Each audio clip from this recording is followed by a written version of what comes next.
Vox Hebdo sur Vox TV, bonjour chers téléspectateurs, bienvenue dans cette émission. Signature de l'accord à Doha entre la RDC et le M23, crime d'atteinte à la sécurité intérieure de l'État reproché à Maître Kaben, tenue de la 12e édition du FESPAM en République du Congo.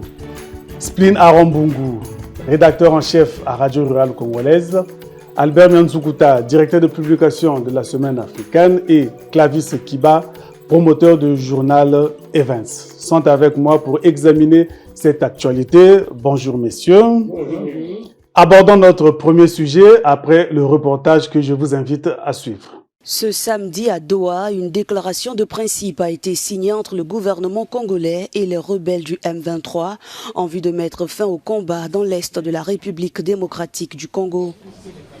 Cette signature marque une étape importante dans le processus de paix engagé pour stabiliser la région du Kivu, où les violences se poursuivent depuis plus d'une décennie.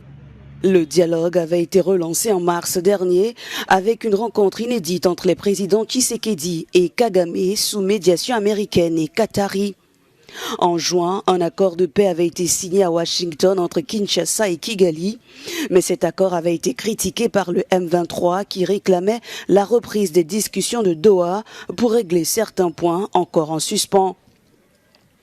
Cette déclaration signée ce week-end pourrait poser les bases d'un cessez-le-feu durable, même si les détails n'ont pas été rendus publics. Signature de l'accord de principe entre la République démocratique du Congo et le mouvement M23. Alors, Albert, finalement, le Pantin est devenu un acteur incontournable avec qui il faut faire la paix en RDC. Oui, ça suit l'évolution de toute recherche d'extinction d'une rébellion ou d'une violence à l'intérieur d'un pays. C'est-à-dire, il faut oublier maintenant toutes les proclamations véhémentes. Vous savez, vous avez parlé des Pantins, oui, et on ne voit pas tellement quelle est l'avancée qu'ils ont acquise là, à part les deux villes importantes qu'ils occupent désormais. C'est vrai. Donc, il faut oublier le langage guerrier, il faut oublier les proclamations véhémentes et toutes ces attestations de je ne ferai pas, je ne dirai pas, je ne voudrais pas, etc. Parce qu'il s'agit d'une négociation où chacun doit reculer volontairement sur ses prétentions. Oui, Albert, finalement, nous savons que si le gouvernement de la RDC ne voulait pas être sur la même table que le M23, c'était parce qu'il tenait ce genre de langage. Mais qu'est-ce qui a finalement changé pour que le gouvernement fasse tomber comme les barrières là? Qu'est-ce qui a changé? Deux choses ont changé. D'abord, le fait que finalement l'évolution du conflit ne montrait pas tout à fait en faveur de qui il allait pencher à la fin.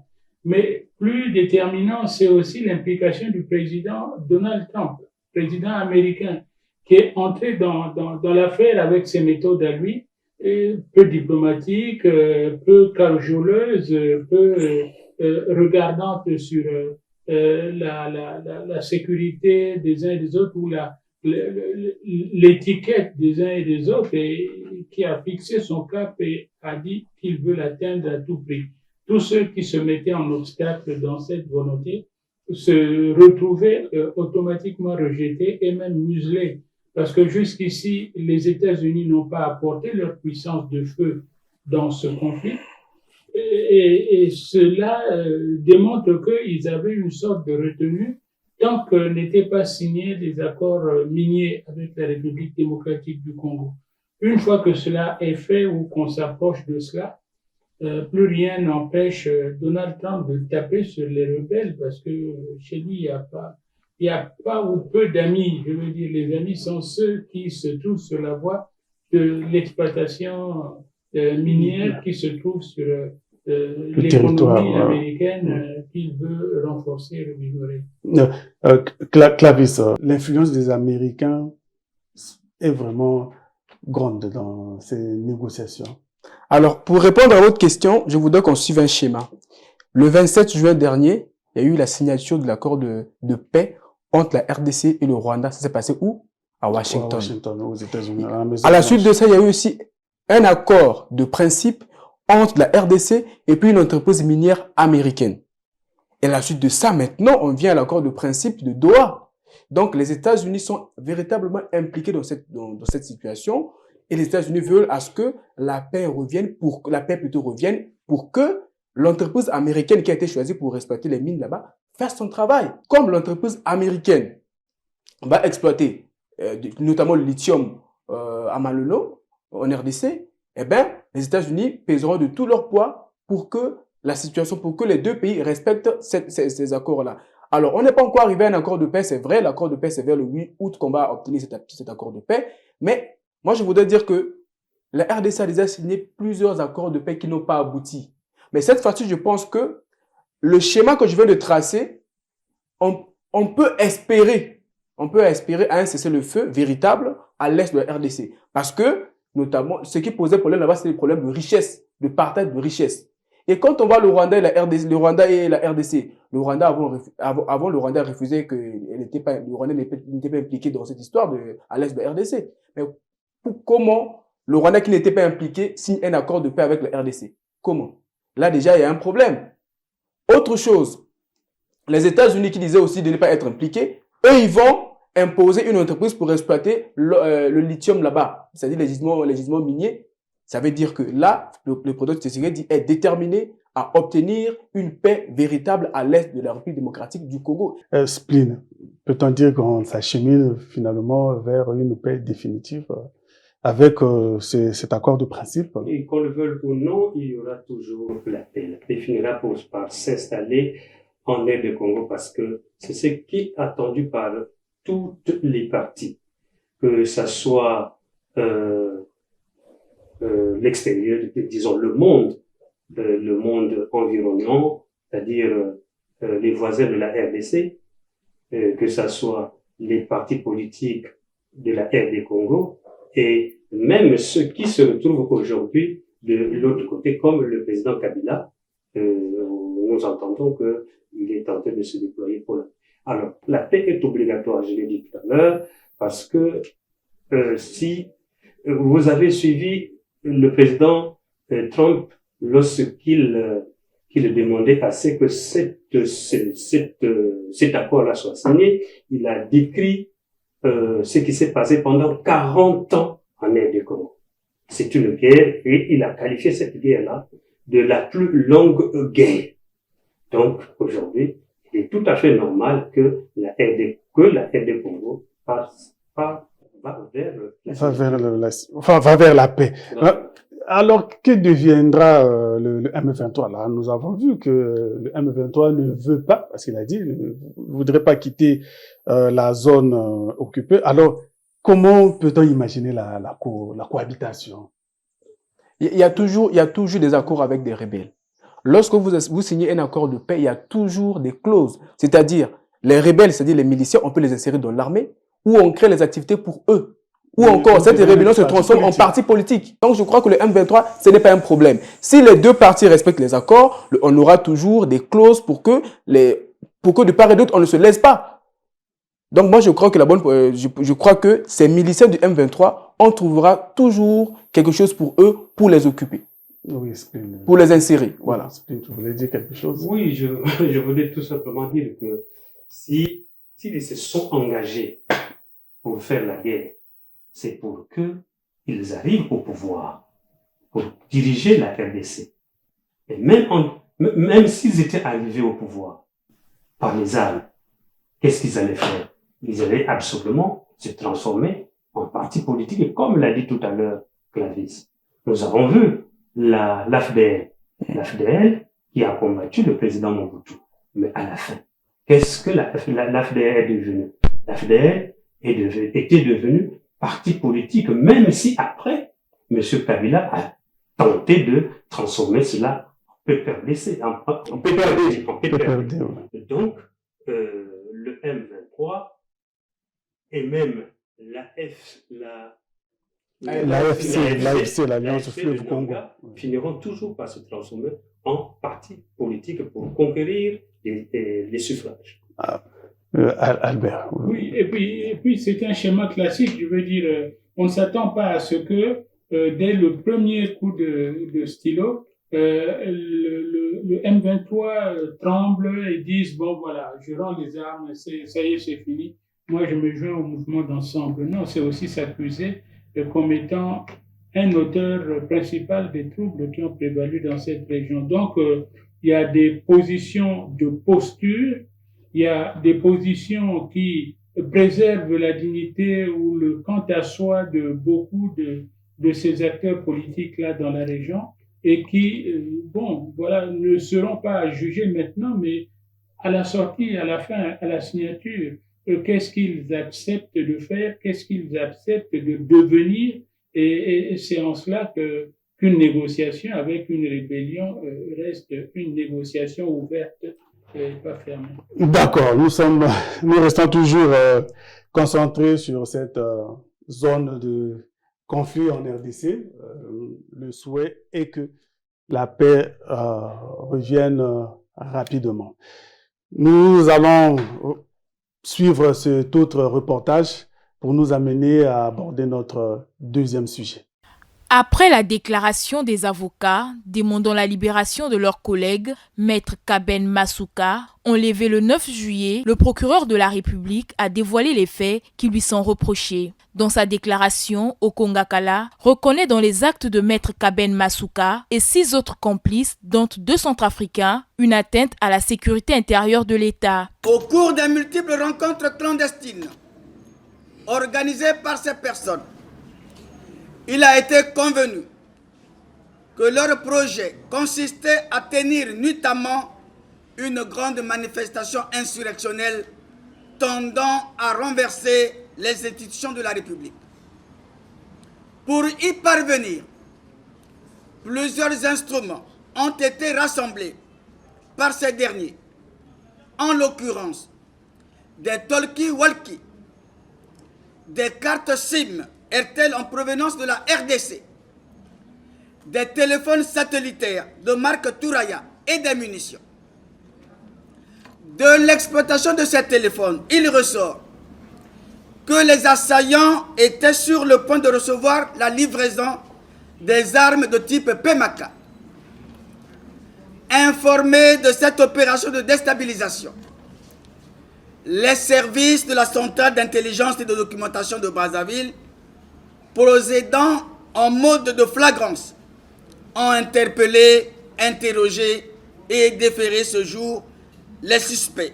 Suite aux faits qui leur sont reprochés, les poursuites judiciaires seront engagées contre eux, a souligné le procureur. Au regard de l'extrême gravité des faits, lesquels sont de nature à menacer dangereusement la paix et la tranquillité de l'État, je décide d'engager des poursuites contre toutes ces personnes pour des faits d'association de malfaiteurs et tentative d'atteinte à la sécurité intérieure de l'État suivant la procédure de crime flagrant conformément aux dispositions des articles 2, 87, 88, 89, 265, 266 et 267 du Code pénal, 55 du Code de procédure pénale.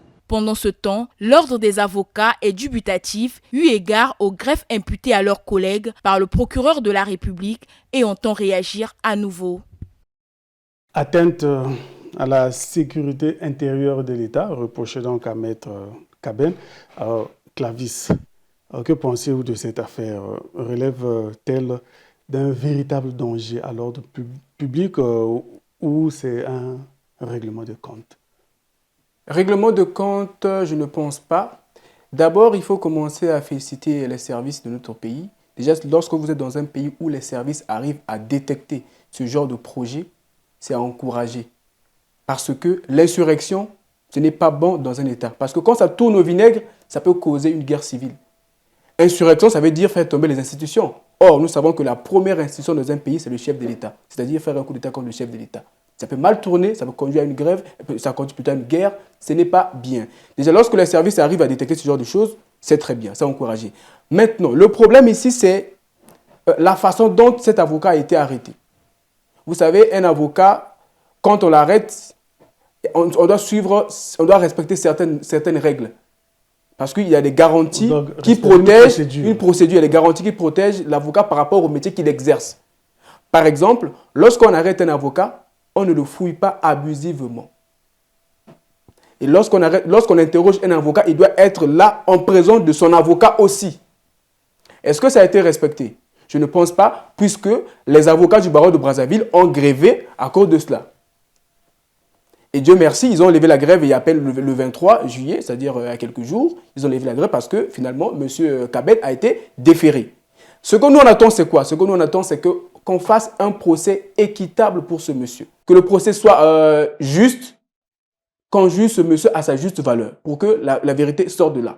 Voilà. Albert, l'affaire Kaben, un avocat impliqué dans l'affaire d'atteinte à la sûreté de l'État. Qu'est-ce que ça vous fait, à quoi ça vous fait penser? Moi, je trouve déjà anormal que l'Afrique centrale, qui s'était un peu prévalue de la paix, on revienne à des méthodes ou à des pratiques du passé. Je veux dire, jusqu'ici, nous regardions en spectateur l'Afrique de l'Ouest s'agiter au cours de 3 coups d'État spectaculaires qui ont eu lieu donc au Burkina Faso, au Niger et au Mali. Et nous disions que nous étions un peu sevrés, nous étions, nous autres, nous n'étions pas concernés par ces choses. Donc si ce qui est révélé ici par Maître Okongakala est bien vrai, c'est que nous ne sommes pas totalement passer de l'autre côté de ceux qui ne recourent pas aux moyens de violence ou illégaux ou anticonstitutionnels pour changer les institutions en place. Donc voilà. Maintenant, comme l'a dit Clarisse, il faut que nous suivions jusqu'à la fin le déroulement du procès et que nous en tirions des conclusions un peu de sagesse. Surtout pour nous les observateurs. Ok. Spline, l'affaire Maître Kaben. Oui, c'est toujours dans la même lancée. Lorsqu'Albert parle de la sagesse, effectivement, c'est ce qu'il faut tirer parce que ça n'arrive pas qu'aux autres. Et les méthodes par lesquelles notre police, et c'est malheureux que ça soit la CID, parce que la CID, c'est, je crois, l'ancienne S. Oui, c'est les services de renseignement. Tout ça. Et on connaît que cette police, elle est beaucoup plus préventive. Mais la façon dont l'avocat a été arrêté, et ça se passe à 19h30, d'après ce que nous avons appris, qu'il sortait de chez lui qu'il sortait plutôt de son service à 19h30 pour rentrer à la maison. Il semble que la police n'a pas le droit d'arrêter quelqu'un au-delà de 18 heures. Et à partir de après 6 heures, il peut faire son travail, mais avant 6 heures, il ne peut non plus arrêter quelqu'un. Mais nous constatons que ces méthodes-là continuent. C'est peut-être les terroristes, quelqu'un qui est déjà connu, dangereux, terroriste, qui peut être arrêté à n'importe quel moment. Mais la suite était déjà dans les enquêtes, pouvait prendre le temps et répondre, l'arrêter dans la règle, en respectant la règle. C'est-à-dire, je crois que non seulement qu'il y ait un avocat à côté, mais il semble que le procureur devait être à côté, d'après ce que nous avons appris, lorsque le barreau devait être présent, Donc voilà, ce sont ces méthodes parce qu'aujourd'hui, il faut qu'on évite que demain, vous allez voir, que le débat des procès passés continue dans le sens où est-ce que c'était politique, est-ce que c'était des crimes de droit. Et si ça se passe mal, c'est sûr que le débat va continuer qu'il avait été arrêté parce que c'est une arrestation politique. Lorsque nous aurons encore ce procès dont j'entrevois qu'il pose problème parce que déjà, c'est les Centrafricains. Vous pensez qu'on peut faire un coup d'État avec 2 Centrafricains sortis des Sénéca? Mais les Sénéca, ont-ils réussi à prendre le pouvoir en Centrafrique? Non, du tout. Donc les Sénéca ne sont pas un exemple. 4 Congolais, plus 4 Congolais, et puis l'avocat. Nous n'avons jamais vu son passé politique. Mais attendons voir, peut-être que l'avocat pourra dire qui est le gros bonnet qui se cache derrière. Voilà mon point de vue pour l'instant. Oui, quand on regarde le dossier, enfin, ce que le procureur a présenté, ce sont des éléments constitutifs de mener vraiment une insurrection, de réussir un coup d'État. Parce que n'oublions pas que il a été poursuivi. Le motif, c'est la flagrance. Flagrance, oui. Est-ce que, oui, c'est des éléments constitutifs de réussir un coup d'État ou d'inquiéter les institutions congolaises? Réussir un coup d'État, je n'en sais rien. Alors, moi, je n'ai pas mené d'enquête dessus. Je ne peux pas contredire ce que dit le procureur. La CID a mené les enquêtes et a pu déceler quelques informations selon lesquelles ils ont tout de préparer une insurrection. Il y a une commande d'armes qui a été envoyée. Les armes devaient être livrées pour mener cette opération-là, la libération du Congo, quelque chose comme ça. Eh bien, le procureur il est sur les éléments d'enquête, en fait. Il est là, il dit les éléments qu'ils ont pu recueillir. Moi, je ne peux pas contredire. Les PMACA peuvent renverser un pouvoir ou pas, je n'en sais rien. Mais je crois que comme il y a eu une enquête, les éléments qu'on a avancés, on attend ce mot de procès. Je ne suis pas pressé à émettre un point de vue ici pour condamner qui que ce soit, comme ce n'est pas un politique. Mais moi, je ne suis pas d'accord avec le doyen Spleen lorsqu'il parle des conditions d'arrestation. Vous savez, lorsqu'on arrête un avocat, c'est soit par flagrance, ce qui était le cas de M. Kaben, ou encore un mandat d'arrêt envoyé.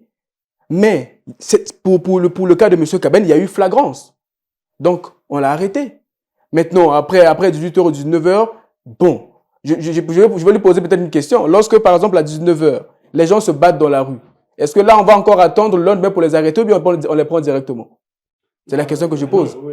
Pour justifier parce que là, il y a flagrance, là. Il y a flagrance, on a mené une enquête pour lui. C'était le moment favorable, on l'a trouvé et puis on a mis la main sur lui. Il faut qu'on comprenne aussi ce que c'est que la flagrance. Oui. Je voulais relever quand même quelque chose. Oui, explique. Est-ce que lorsqu'on parle de coup d'État et qu'on parle en même temps d'insurrection, est-ce qu'il n'y a pas une nuance, il n'y a pas une différence? Il faut qu'on nous dise si c'était vraiment un coup d'État. Et il faut qu'on nous dise si c'était une insurrection. Parce que l'insurrection, c'est quoi? Je crois que ça devait être un soulèvement populaire. Et les méthodes militaires n'intègrent pas forcément une insurrection. L'insurrection peut être une insurrection menée par des partis politiques. Et voilà, et nous avons des exemples à travers le monde. Et le coup d'État, le Congo est à combien de coups d'État? À combien de coups d'État? Oui, Albert. Oui, non, c'est une affaire brumeuse, mais je crois que dans ce sens, nous devons nous situer du côté des droits de l'homme. Et d'ailleurs, nous interroger même si un procès doit avoir lieu, parce qu'il peut être relâché pour insuffisance de preuves, pour des tas d'autres choses. Donc, le problème, c'est qu'il nous faut attendre l'issue de ce que Maître Okongakala a prévu, et puis voilà, on verra bien. Mais nous allons attendre le procès. Nous savons que, comme l'a rappelé Clavis, normalement, pour arrêter quelqu'un en flagrant délit, c'est qu'il vient de commettre l'acte où il y a une enquête qui est ouverte contre lui. Bien, comme vous tous vous avez dit, nous allons attendre l'issue du procès et c'est le procès qui va déterminer si Maître Kaben est réellement impliqué dans cette affaire. Malheureusement, l'insurrection. Vous savez que l'insurrection vise à faire tomber les institutions. S'il te plaît, Clavis. nous avons fini. Merci. Nous allons passer à un autre sujet, mais je vous invite à une pause et nous allons nous retrouver bien après.